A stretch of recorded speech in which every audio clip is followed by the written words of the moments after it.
ಪೊರ್ಕಿ Darshan ಅಂಧಾಭಿಮಾನಿಗಳು miss ಮಾಡದೆ ಸ್ಟೋರಿಯನ್ನ ನೋಡಲೇಬೇಕು. ಅಭಿಮಾನ ಅಂತ ಒಂದು ಕೊಲೆ ಪ್ರಕರಣಕ್ಕೆ ಸಂಬಂಧಪಟ್ಟಂತೆ ಅಣ್ಣ ಹೇಳ್ದಂಗೆ ಕೇಳ್ತೀನಿ ಅಂತ ಬಂದು ಕೊಲೆ ಪ್ರಕರಣದಲ್ಲಿ ಭಾಗಿಯಾಗಿ ಜೈಲು ಪಾಲಾದಂತ ಆರೋಪಿಗಳ ಕುಟುಂಬಸ್ಥರ ಕಥೆ ಏನು? ಪಾಪ ಒಪ್ಪತ್ತಿನ ಊಟಕ್ಕೆ ಪರದಾಡ್ತಾ ಇದೆ ಆ ಕುಟುಂಬಸ್ಥರು. ಆ ಕುಟುಂಬಸ್ಥರ ಕಣ್ಣೀರ ಕಥೆ ರಿಪಬ್ಲಿಕ್ ಕನ್ನಡದಲ್ಲಿ ಏನ್ ಹೇಳಿದ್ದಾರೆ ಬನ್ನಿ ನೋಡ್ಕೊಂಡು ಬರೋಣ.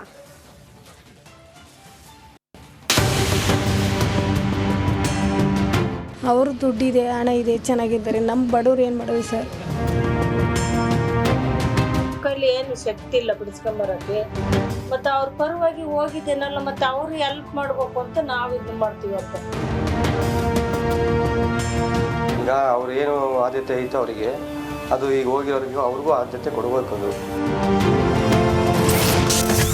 ಸೆಂಟ್ರಲ್ ಜೈಲಿನಲ್ಲಿ ಪೊರ್ಕಿಗೆ ರಾಜಾತಿಥ್ಯ, ಉಳಿದ ಆರೋಪಿಗಳ ಕುಟುಂಬಗಳ ಕಣ್ಣೀರು. ದಾಸನನ್ನ ಬೆಂಬಲಿಸಿದವರಿಗೆ ತಪ್ಪಿಲ್ಲ ಸಂಕಷ್ಟ.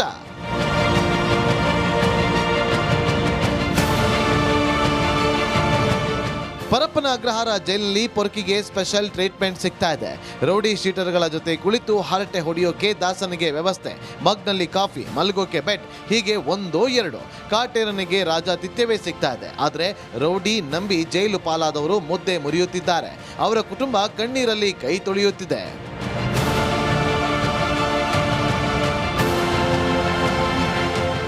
ಸೆಂಟ್ರಲ್ ಜೈಲಿನಲ್ಲಿ ಪೊರ್ಕಿಗೆ ರಾಜಾತಿಥ್ಯ ಸಿಗುತ್ತಿದ್ದು ಬಿಂದಾಸ್ ಲೈಫ್ ಲೀಡ್ ಮಾಡ್ತಾ ಇದ್ದಾರೆ.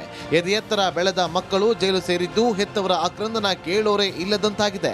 ರೇಣುಕಾ ಕೊಲೆ ಕೇಸ್ನ A5 ಆರೋಪಿ ಮಂಡ್ಯದ ನಂದೀಶ್ ಕುಟುಂಬ ಆರ್ಥಿಕ ಸಂಕಷ್ಟಕ್ಕೆ ಸಿಲುಕಿದೆ, ಕಣ್ಣೀರಲ್ಲಿ ಕೈ ತೊಳೆಯುತ್ತಿದೆ.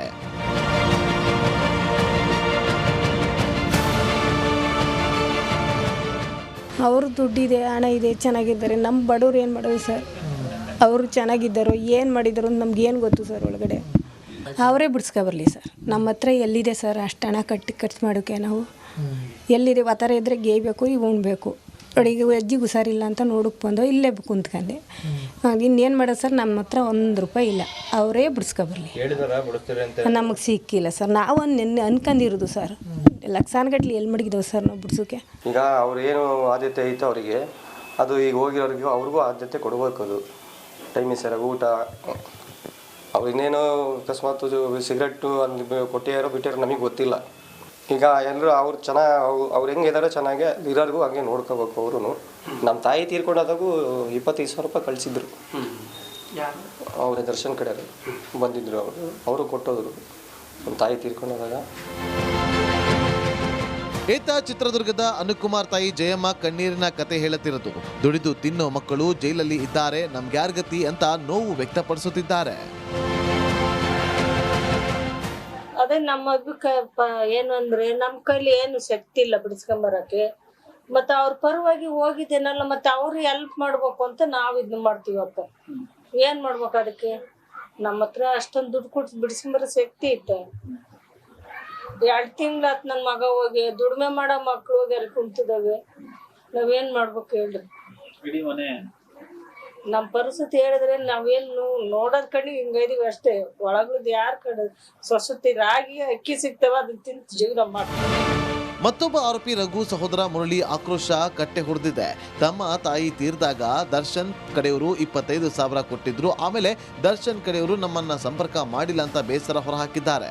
ಪೊರ್ಕಿ ನಂಬಿ ಹೋದ ಅಂಧಾಭಿಮಾನಿಗಳ ಕುಟುಂಬಗಳು ಈಗ ಕಣ್ಣೀರಿನಲ್ಲಿ ಕೈ ತೊಳೆಯುತ್ತಿದೆ.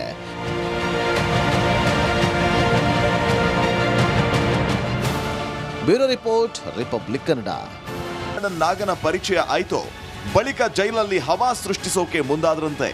ಎಷ್ಟರ ಮಟ್ಟಿಗೆ ಅಂದ್ರೆ ಜೈಲು ಸಿಬ್ಬಂದಿ ಇವರನ್ನ ನೋಡಿ ಭಯ ಪಡುವ ಪರಿಸ್ಥಿತಿ ಎದುರಾಯ್ತಂತೆ. ಆದರೆ ಇದಕ್ಕೆಲ್ಲ ಸಹಕಾರ ಕೊಟ್ಟವರು ಕೂಡ ಪರಪ್ಪನ ಅಗ್ರಹಾರದ ಜೈಲರ್ಗಳೇ ಅಂತೆ.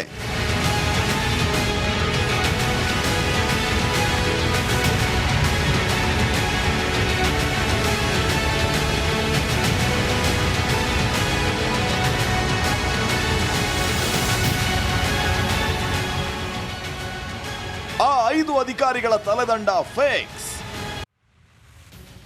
ಇನ್ನು ದಾಸನ ರಾಜಾತಿಥ್ಯ ಪ್ರಕರಣಕ್ಕೆ ಸಂಬಂಧಪಟ್ಟಂತೆ ಇನ್ನೂ 5 ಜನರ ತಲೆದಂಡ ಆಗೋದು ಫಿಕ್ಸ್ ಎನ್ನಲಾಗ್ತಾ ಇದೆ. ಈಗ ಮುಂದಿನ ಸರದಿಯಾಗಿ ಆ ಜೈಲರ್ಗಳು ಕೂಡ ಸಸ್ಪೆಂಡ್ ಆಗುವ ಸಾಧ್ಯತೆ ಇದೆ. ಆ 5 ಜನ ಫೋಟೋ ವೈರಲ್ ಆದ ದಿನ ಡ್ಯೂಟಿಯಲ್ಲಿದ್ದರು.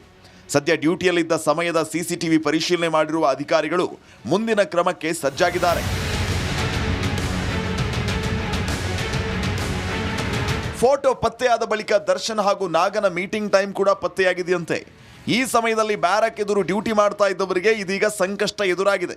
ಒಟ್ನಲ್ಲಿ ಜೈಲಲ್ಲಿ ದಾಸನಿಗೆ ಸ್ಪೆಷಲ್ ಟ್ರೀಟ್ಮೆಂಟ್ ಕೊಟ್ಟವರಿಗೆ ಇದೀಗ ಕಂಟಕ ಶುರುವಾಗಿದೆ. ನವೀನ್ ಶೆಟ್ಟಿ, ಕೆರಾಡಿ, ರಿಪಬ್ಲಿಕ್ ಕನ್ನಡ, ಆನೇಕಲ್. ಏನು ನ್ಯಾಯಾಲಯಕ್ಕೆ ಮನವಿಯನ್ನು ಮಾಡಿಕೊಂಡು ನ್ಯಾಯಾಲಯಕ್ಕೆ ಸಕಾರಣಗಳನ್ನು ನೀಡಿ ಆರೋಪಿಗಳನ್ನು ಶಿಫ್ಟ್ ಮಾಡಬೇಕಾಗುತ್ತೆ. ಆದರೆ ಪ್ರಶ್ನೆ ಇರ್ತಕ್ಕಂಥದ್ದು ಇಲ್ಲಿ ಯಾವ ಮುಖವನ್ನು ಇಟ್ಕೊಂಡು ಜೈಲಾಧಿಕಾರಿಗಳು ನ್ಯಾಯಾಲಯಕ್ಕೆ ಒಂದು ಕಾರಣಗಳನ್ನು ನೀಡ್ತಾರೆ. ಯಾಕಂತಂದರೆ ಇಲ್ಲಿ ಆರೋಪಿಗಳು ಯಾರ ಮೇಲೇನೋ ಹಲ್ಲೆ ಮಾಡಿಯೋ ಅಥವಾ ಇನ್ನೇನೋ ಬಡದಾಟ ಮಾಡ್ತಾ ಇಲ್ಲ. ಇದೇ ಜೈಲಾಧಿಕಾರಿಗಳನ್ನು ಬಳಸ್ಕೊಂಡು ಐಫೈ ಲೈಫನ್ನು ಅನುಭವಿಸ್ತಾ ಇದ್ದಾರೆ ಅಂತಂದರೆ ಜೈಲಾಧಿಕಾರಿಗಳು ಯಾವ ಕಾರಣಗಳನ್ನು ಇಟ್ಟುಕೊಂಡು ಏನು ಇದು ಈ ಆರೋಪಿಗಳನ್ನು ಶಿಫ್ಟ್ ಮಾಡಿ ಅಂತಂತೇಳಿ ನ್ಯಾಯಾಲಯದ ಮೊರೆ ಹೋಗ್ತಾರೆ ಅನ್ನೋದು ಬಹಳ ಇಂಪಾರ್ಟೆಂಟ್ ಆಗಿರ್ತಕ್ಕಂಥದ್ದು. ಇದೇ ವಿಚಾರಕ್ಕೆ ಈ ಒಂದು ಆರೋಪಿಗಳನ್ನು ಜೈಲಿಗೆ ಶಿಫ್ಟ್ ಮಾಡೋ ವಿಚಾರದಲ್ಲಿ ಹಿಂದೇಟಾಗ್ತಾ ಇದ್ದಾರೆ ಜೈಲಾಧಿಕಾರಿಗಳು. ಯಾಕಂದರೆ ನ್ಯಾಯಾಲಯ ಚೀಮಾರಿ ಹಾಕೋ ಸಾಧ್ಯತೆಗಳು ದಟ್ಟವಾಗಿದ್ದಾವೆ. ಯಾವ ಕಾರಣ ಇಟ್ಕೊಂಡು ನ್ಯಾಯಾಲಯವನ್ನು ಅಪ್ರೋಚ್ ಮಾಡ್ತಾರೆ ಜೈಲಾಧಿಕಾರಿಗಳು? ಯಾಕಂತಂದರೆ ಅವ್ರಿಗೆ ಬೇಕಾದಂಥ ಐಫೈ ಲೈಫ್ ಕೊಟ್ಟಿರ್ತಕ್ಕಂಥದ್ದೇ ಈ ಜೈಲಾಧಿಕಾರಿಗಳು. ಹೀಗಾಗಿ ಆ ವಿಚಾರದಲ್ಲಿ ಒಂದಷ್ಟು ಇನ್ನೂ ನೂಕಾಟ ತಳ್ಳಾಟ ನಡೀತಾ ಇರ್ತಕ್ಕಂಥದ್ದು ಜೈಲಾಧಿಕಾರಿಗಳು ಮತ್ತು ಗೃಹ ಇಲಾಖೆ ನಡುವೆ ಅಂತೇಳಿ ಗೊತ್ತಾಗ್ತಾ ಇರ್ತಕ್ಕಂಥದ್ದು ಶ್ರುತಿ. ಮತ್ತು ಇನ್ನೊಂದು ಫೋಟೋ ಏನು ಕಳೆದ ವರ್ಷ ಸಿದ್ದಾಪುರ ಮಹೇಶ್ನನ್ನ ಈ ಒಂದೇ ವಿಲ್ಸನ್ ಗಾರ್ಡನ್ನ ಗ್ಯಾಂಗ್ ಹತ್ಯೆ ಮಾಡಿತ್ತು. ಅದಾದ ಬಳಿಕ ಒಂದು 20 ಜನ ಅರೆಸ್ಟ್ ಆಗ್ತಾರೆ ಪೊಲೀಸರು, ಸಿಸಿಬಿ ಪೊಲೀಸರಿಂದ. ಅವರೆಲ್ಲರೂ ಸಹ ಈಗ ಪರಪ್ಪನಗರದಲ್ಲಿ ವಿಲ್ಸನ್ ಗಾರ್ಡನ್ ನಾಗನ್ ಜೊತೆನೆ ಇರ್ತಕ್ಕಂಥದ್ದು.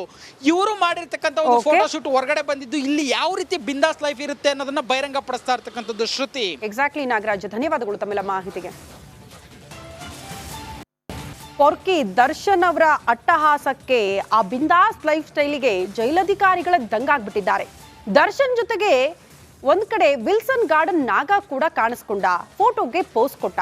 ಒಂದ್ ಕಡೆ ಹಿಂಡಲ್ಗಾ ಜೈಲ್ಗೆ ನಟ ದರ್ಶನ್ ಅವರನ್ನ ಶಿಫ್ಟ್ ಮಾಡಬೇಕು ಅನ್ನುವಂತ ಚಿಂತನೆಯಲ್ಲಿ ಗೃಹ ಇಲಾಖೆ ಇದ್ರೆ, ಮತ್ತೊಂದು ಕಡೆ ಈ ವಿಲ್ಸನ್ ಗಾರ್ಡನ್ ನಾಗ ಕಲಬುರಗಿ ಜೈಲಿಗೆ ಶಿಫ್ಟ್ ಮಾಡೋದಕ್ಕೆ ಸಿದ್ಧತೆಗಳಾಗ್ತಾ ಇದೆ ಅಂತೆ. ಈ ಕುರಿತ ಒಂದು ರಿಪೋರ್ಟ್ ಇದೆ, ಬನ್ನಿ ನೋಡ್ಕೊಂಡು ಬರೋಣ.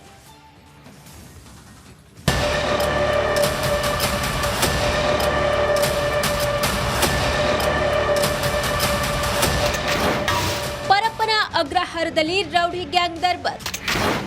ಕಲಬುರಗಿ ಜೈಲ್ಗೆ ವಿಲ್ಸನ್ ಗಾರ್ಡನ್ ನಾಗ ಶಿಫ್ಟ್.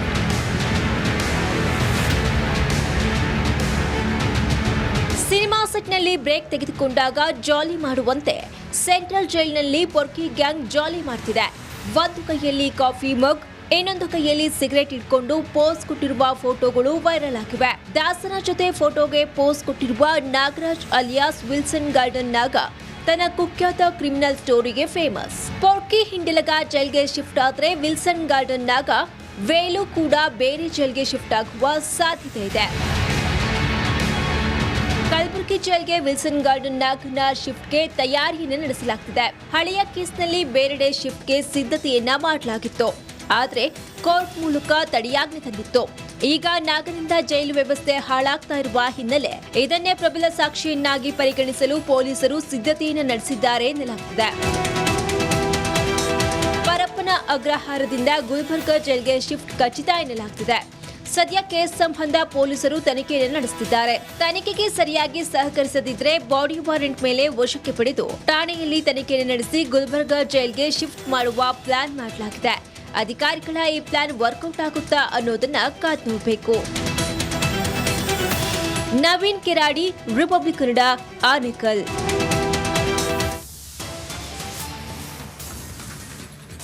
ಹಿಂಡಲ್ಗ ಅಲ್ಲ, ಬಳ್ಳಾರಿಗೆ ಶಿಫ್ಟ್ ಆಗ್ತಾರ ರೌಡಿ. ಹಿಂಡಲ್ಗ ಜೈಲಿಗೆ ಶಿಫ್ಟ್ ಮಾಡಲಾಗುತ್ತೆ ಅಂತ ಹೇಳಲಾಗ್ತಾ ಇತ್ತು. ಬಟ್ ಹಿಂಡಲ್ಗ ಅಲ್ಲ, ಬದಲಾಗಿ ಬಳ್ಳಾರಿ ಎನ್ನುವಂತಹ ವಿಚಾರ.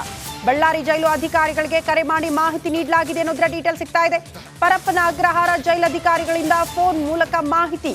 ಆದ್ರೆ ಯಾರನ್ನ ಕಳಿಸ್ತೀವಿ ಅಂತ ಅಧಿಕಾರಿಗಳು ಇಲ್ಲಿ ತನಕ ಸ್ಪಷ್ಟವಾಗಿ ಮಾಹಿತಿ ಕೊಟ್ಟಿಲ್ಲ. ಹಿಂಡಲ್ಗ ಜೈಲು ಬದಲಾಗಿ ಬಳ್ಳಾರಿಗೆ ಶಿಫ್ಟ್ ಆಗ್ತಾರ ರೌಡಿ. ಯಾರವರು? ನಟ ದರ್ಶನ ಅಥವಾ ವಿಲ್ಸನ್ ಗಾರ್ಡನ್ ನಾಗನ? ಆ ಬಗ್ಗೆ ಸ್ಪಷ್ಟ ಮಾಹಿತಿಯಲ್ಲಿನ ಜೈಲಧಿಕಾರಿಗಳಿಗೆ ಇಲ್ಲ. ಒಬ್ಬ ಆರೋಪಿಯನ್ನ ಕಳಿಸ್ತೀವಿ ಅಂತ ಮಾತ್ರ ಹೇಳಿದ್ದಾರೆ. ಯಾರವರು ಅನ್ನೋದು ಪ್ರಶ್ನೆ. ಈ ಹಿಂದೆ ನಟ ದರ್ಶನ್ ಅವರನ್ನ ಸಿಎಂ ಶಿಫ್ಟ್ ಮಾಡ್ತೀವಿ ಅನ್ನುವಂತ ಸೂಚನೆ ಕೊಡ್ತಾ ಇದ್ದಂತೆ ನಟ ದರ್ಶನ್ ಅವರನ್ನ ಬೆಳಗಾವಿಯ ಹಿಂಡಲ್ಗಾ ಜೈಲಿಗೆ ಶಿಫ್ಟ್ ಮಾಡಲಾಗುತ್ತಾ ಅಥವಾ ಬಳ್ಳಾರಿಗೆ ಅನ್ನುವಂತ ಪ್ರಶ್ನೆ ಇತ್ತು. ಬಟ್ ಈಗ ಹಿಂಡಲ್ಗಾ ಬದಲಾಗಿ ಬಳ್ಳಾರಿಗೆ ಶಿಫ್ಟ್ ಆಗ್ತಾರಂತೆ ಒಬ್ರು. ಯಾರವರು ಅನ್ನೋದು ಪ್ರಶ್ನೆ. ಬಹುತೇಕ ನಟ ದರ್ಶನ್ ಅವರ ವಿಚಾರಕ್ಕೆ ಸಂಬಂಧಪಟ್ಟಂತೆ ಈಗ ಚರ್ಚೆಗಳಾಗ್ತಾ ಇದೆ. ಬಟ್ ಇದ್ದಕ್ಕಿದ್ದಂತೆ ಪರಪ್ಪನ ಅಗ್ರಹಾರದಿಂದ ಆರೋಪಿಯನ್ನ ಶಿಫ್ಟ್ ಮಾಡಕ್ಕಾಗಲ್ಲ. ನಟ ದರ್ಶನ್ ಅವರನ್ನ ಈ ಕೂಡಲೇ ನಾವು ಹಿಂಡಲ್ಗ ಅಥವಾ ಬಳ್ಳಾರಿಗೆ ಶಿಫ್ಟ್ ಮಾಡ್ತೀವಿ ಅಂದ್ರೆ ತತ್ಕ್ಷಣಕ್ಕಾಗಲ್ಲ. ಬಟ್ ಒಂದಷ್ಟು ಪ್ರೋಸೆಸ್ಗಳು ಕೂಡ ಇರುತ್ತೆ. ಶಿಫ್ಟ್ ಮಾಡಬೇಕು ಅಂದ್ರೆ ಅಲ್ಲೂ ಕೂಡ ಕಾನೂನಿನ ಮೊರೆ ಹೋಗಬೇಕು, ಒಂದು ಅರ್ಜಿಯನ್ನ ಸಲ್ಲಿಕೆ ಮಾಡಬೇಕು. ಅಲ್ಲಿ ನ್ಯಾಯಾಧೀಶರು ಒಪ್ಪಿಗೆ ಕೊಡ್ತಾರೆ. ಯಾಕೆ ಈ ಆರೋಪಿಯನ್ನ ಬೇರೆಡೆಗೆ ನೀವು ಶಿಫ್ಟ್ ಮಾಡ್ತಾ ಇದ್ದೀರಿ, ಅದಕ್ಕೆ ಕಾರಣಗಳನ್ನ ಕೂಡ ಕೊಡಬೇಕಾಗುತ್ತೆ. ಆ ಕಾರಣಗಳನ್ನ ಒಪ್ಪಿ ನ್ಯಾಯಾಧೀಶರು ಒಪ್ಪಿಗೆ ಕೊಟ್ಟರೆ ಅವ್ರನ್ನ ಶಿಫ್ಟ್ ಮಾಡುವಂತ ಪ್ರಕ್ರಿಯೆ ಪ್ರಾರಂಭ ಆಗುತ್ತೆ.